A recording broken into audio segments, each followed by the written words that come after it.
12/12/2025 পুনৰবাৰ দোহাৰিলোঁ SITয়ে চাৰ্জশ্বিট দাখিল কৰিব বুলি ৰাজহুৱা কৰিছে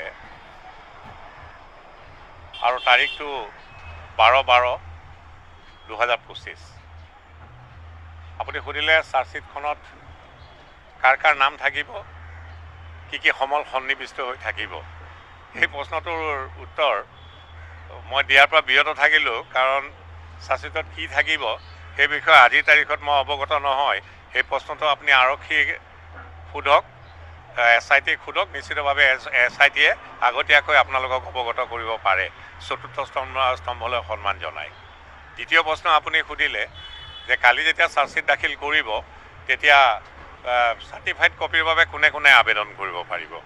নিশ্চিতভাৱে চাৰ্টিফাইড কপিৰ বাবে প্ৰতিজন ভাৰতীয় নাগৰিকেই আবেদন কৰিব পাৰিব। কালি Guwahati high court criminal rules and orders তাত চাৰ্টিফাইড কপিৰ ক্ষেত্ৰত লিপিবদ্ধ আকাৰত যি বিধান আছে, তাৰ বিধানত এটা কথা লিপিবদ্ধ আকাৰত আছে যে একদম ষ্ট্ৰেঞ্জাৰে, অৰ্থাৎ একদম এটা ক্ৰিমিনেল প্ৰচিকিউশ্যনৰ লগত একেবাৰে সম্পৰ্ক নথকা এজন ব্যক্তিয়ে যদি চাৰ্টিফাইড কপি বিচাৰে তাক বাৰণ কৰাৰ বিষয়ে উল্লেখ আছে। আৰু তেনে ব্যক্তিয়ে যদি চাৰ্টিফাইড কপিৰ বাবে আবেদন কৰে তেনেহ'লে সংশ্লিষ্ট জুডিচিয়েল অফিচাৰজনে তেওঁ জুডিচিয়েল ডিছক্ৰিপশ্যন ইউজ কৰিব। আৰু যদিহে প্ৰপাৰ গুড কজ দিব নোৱাৰে,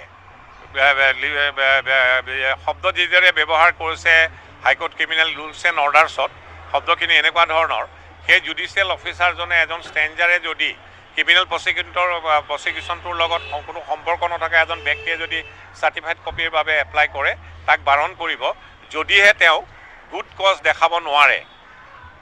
ইংৰাজীত সেই কথাখিনি আছে লিপিবদ্ধ আকাৰত, দেখাব নোৱাৰে যে তেওঁক কিয় কপি লাগে। সেয়ে এপ্লাই সকলোৱে কৰিব পাৰিব, কিন্তু কোনে কোনে কপি পাব নিশ্চিতভাৱে লিপিবদ্ধ আকাৰত বিস্তৃতভাৱে Guwahati high court criminal rules and অৰ্ডাৰ্ছত সেইখিনি লিপিবদ্ধ আকাৰত আছে। ইমানেই।